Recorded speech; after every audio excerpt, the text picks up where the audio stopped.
Who was actually the baptizer of Rus'Ukraine? We glorify Prince Volodymyr as the baptizer of Rus'Ukraine. Why?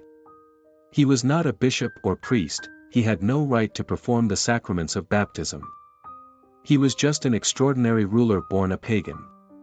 In addition, before his baptism in Korsun, he surprised the world with his cruelty, had 5 official wives and 800 concubines. He even destroyed Christian churches in the Volyn and Halakina lands, having conquered them from Poland. He lured his own brother Yerepok out of Kiev for negotiations and viciously murdered him.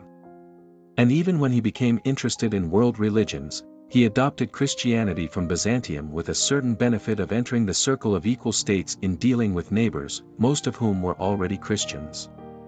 And here, having been baptized in Korsun, upon arrival in the capital, he rejected his pagan wives, declaring that he now had only one wife, and began to cleanse the city of paganism. He ordered the statue of Purin to be tied to horses and thrown into the Dnipro River in front of the whole nation. He completely changed his character and adopted Christian meekness. He abolished the death penalty and began to lead a life pleasing to God. At the princely court, he fed the poor every day and gave generous alms. By his order, carts filled with meat, fish, bread, honey, and any other food were traveling around Kiev.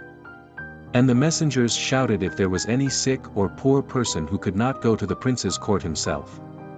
Prince Volodymyr was so humble that he even paid money to his subordinates to speak evil of him and slander him, which shows how deeply he was imbued with Christian humility. Where did he get this? Was it from the books he read? No, the prince did not speak Greek and could not read the Holy Fathers in the original. Namely, the Holy Fathers say that no one can renounce the earthly and ascend to eternal life unless he sees the radiance of eternal life in the eyes or face of at least one person. If we have not met a single person from whom the light of eternity shines, our faith is very weak. And who was this person on whose face the prince saw the radiance of eternal life?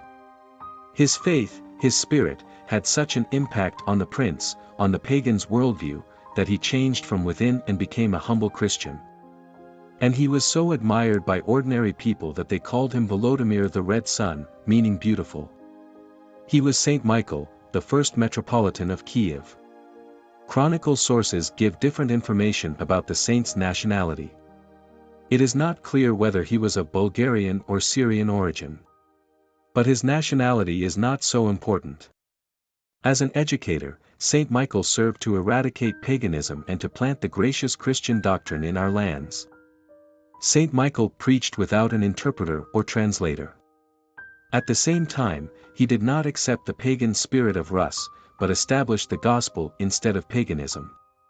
He could become the prince's spiritual father and first advisor, arouse in him reverence and a desire to imitate his good deeds. Saint Michael could become a true good shepherd. According to the Nikon Chronicle, Saint Michael was a man of cunning mind who taught Prince Vladimir about the holy life. Saint Michael seems to be hidden from public view in the light of the greatness of Saint Prince Volodymyr, but it was he who baptized our people in the Dnipro. After his baptism in Korsun, Prince Volodymyr the Great, who married the daughter of the Byzantine Emperor Anna, welcomed Metropolitan Michael and 6 other bishops with numerous clergy. Soon they all returned to Kiev on a holy pilgrimage. They carried holy relics, crosses, icons, and sacred church books along the Dnipro River. The entire activity of the first Metropolitan Michael was a thirst for apostolic labor. He preached the gospel and opened churches in major cities. The saint of our land first of all baptized the entire princely entourage, the sons of Prince Volodymyr, the princely nobility, and the army. He baptized all 12 sons of Prince Volodymyr, whom he had by his various wives. But since then, this spring above the Dnipro River, where Volodymyr's sons were baptized, has been called Kreshchatyk. Our Ukrainian Orthodox Church venerates Saint Michael as the baptizer of the first city of Kiev. The baptism of Kiev marked the beginning of the enlightenment of Rus with the light of the gospel truth. In the very capital of Rus, the saint founded the monastery of Saint Michael the Archangel in honor of his heavenly patron and a church, then still wooden, attached to it. We find information about this in the work of Abbot Theodosius Safonovich. After the baptism of Kiev, Saint Michael blessed Prince Volodymyr to build the first stone tithe church in honor of the Assumption of the Blessed Virgin Mary. The saint did not live to see its construction completed, but it was this church that received his relics. Like the Good Shepherd of the Gospel, Saint Michael gathered a flock of verbal sheep throughout the land of Kiev. He visited the great cities of Rus, Novgorod the Great, Chernihiv, Pereyaslav, Belgorod, Volodymyr the Volhynian, and Rostov the Great, and baptized the inhabitants there, ordaining bishops and sub-bishops to glorify the name of God among the people enlightened in the Christian faith. The saint did not stay long at the Kiev metropolitan chair. For years after the official baptism of Rus'Ukraine, the saint reposed in God. The date of Metropolitan Michael's death is carved on his tombstone. It was said that he was laid in the Church of the Tithes. But since this church had not yet been completed, some historians believe that he was first laid to rest in St. Michael's wooden church, which served as his chair, and only then were his remains moved to the Tithe Church, which became the chair of the Metropolitans, the successors of St. Michael. Saint Volodymyr longed for the arch-pastor of the land of Kiev, for the Metropolitan was his friend, father, and advisor in matters of statecraft. Around 1103, during the reign of the cave abbot Theoctistos, the relics of Saint Michael were transferred from the Church of Tithes to the Anthony Caves for unknown reasons.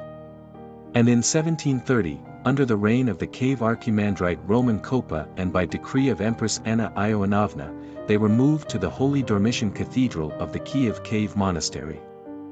The Holy Dormition Cathedral of the Kiev Cave Monastery was blown up by the Bolsheviks in 1942. Therefore, the fate of the casket with the relics of Saint Michael is unknown.